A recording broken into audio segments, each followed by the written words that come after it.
Dr. Don Pedro Obaseki wants to be governor.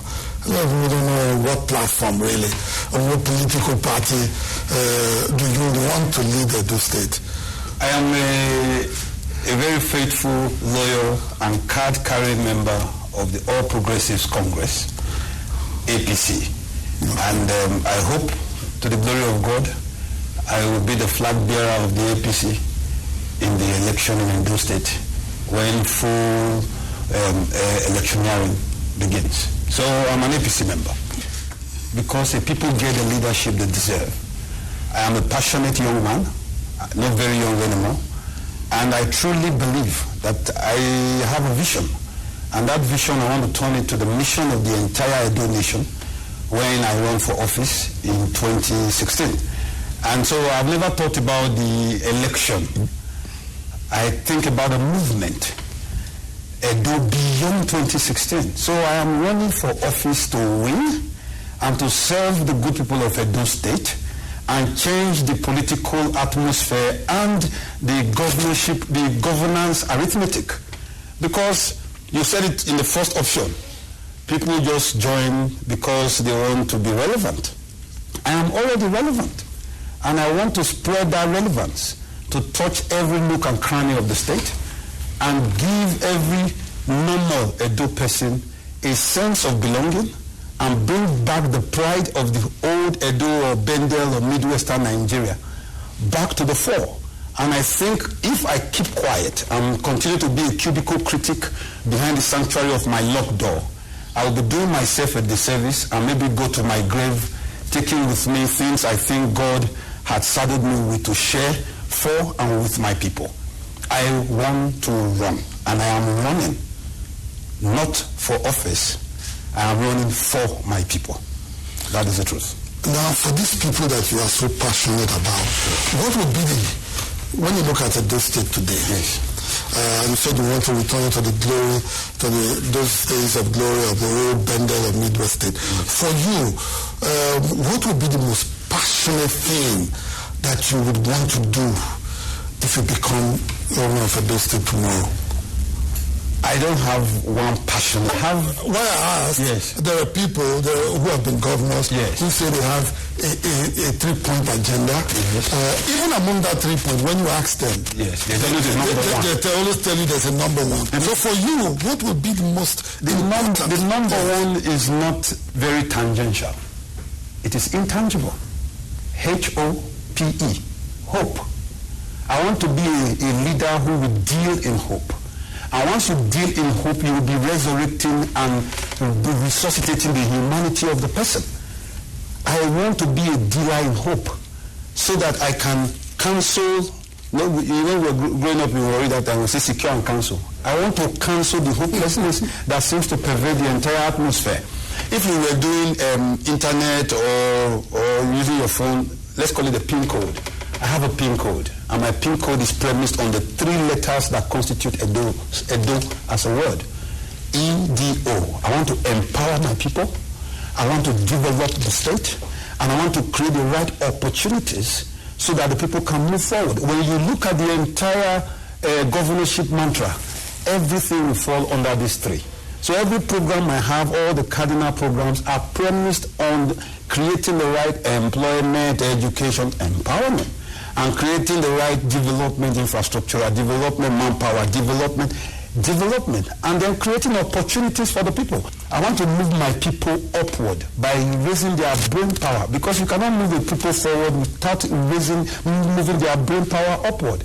What are you bringing to the table? What are you telling? I mean, why should anybody leave all these other politicians and invest in you? First, if I call myself a politician, I may be doing myself a disservice. But I want to go back to that old stuff. Maybe I'm a new breed politician in the state. I am not following the right political path so far. I don't have a godfather so far, because I want everybody to be my godfather thus far. Number 2, I am someone who grew up in an environment where integrity is key. People from my family don't join politics. But we just told ourselves that bad men rule simply because the good ones simply don't want to get involved. And you cannot change it because the bad ones you finally elect into office will make laws, palace laws, laws that will be binding on you because of your inactivity. And so we decided to get involved. The results from the last elections, a presidential, state assembly and all that, indicate very clearly that anybody could become, any of the two parties in Edo State, the two big parties, APC and PDP, can win the governorship of the state. Yes.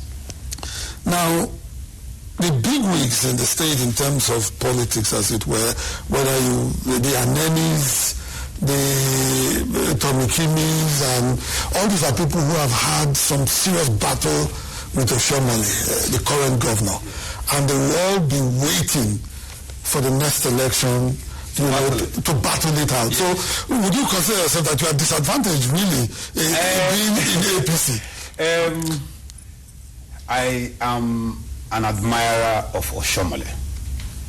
Not only as an admirer of Oshomole's personality, but of his person. I keep telling people that for me, Oshiomole is like the Moses that was needed in Edo Politics. But be that as it may, I think I will be the Joshua to take the state to the promised land. When two gladiators are fighting over a particular turf, they have a direct interest in that turf. The turf now is Edo State. We have a direct interest in the turf to destroy or continue to malign ourselves because elephants are fighting. It is the common man for whom we are swearing to serve that will suffer. We have to heal wounds. We have to move the state forward, regardless of our PDP-ness or of our APC-ness, because our Edo-ness must be the primary moving factor. So I created programs that necessarily does not reflect any particular party affiliation. I started playing with my people. Like, I have a very major issue, health. Nobody talks about it. People are talking about things, health. So I created EHI. EHI is a popular Benin word meaning life. Edo Health Initiative. I also going to create EHIS, which is also a popular ASA word, the Edo Health Insurance Scheme, so as to create a linkage system for health. I'm going to revive all the moribund factories in Edo State. And Oshiomole have done pretty well in the beginning, particularly showing us that states can create roads, infrastructure, create the right enabling environment for business to thrive. What are the things we have? Agriculture in preponderance. The white man in 1550 came to the Benin River.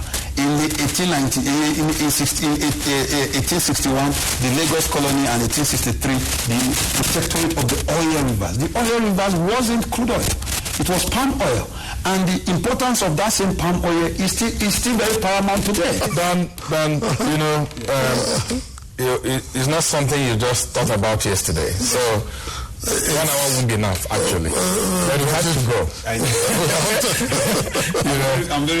And we wish you all the luck. I mean, if you win this, you win it for all of us. Thank you, sir. That will be people in our business. Yes. And we claim we are change agents, so we need to get into the ring and prove that we can really change things. Yes. Thank you, Don, for coming. We wish you all the best.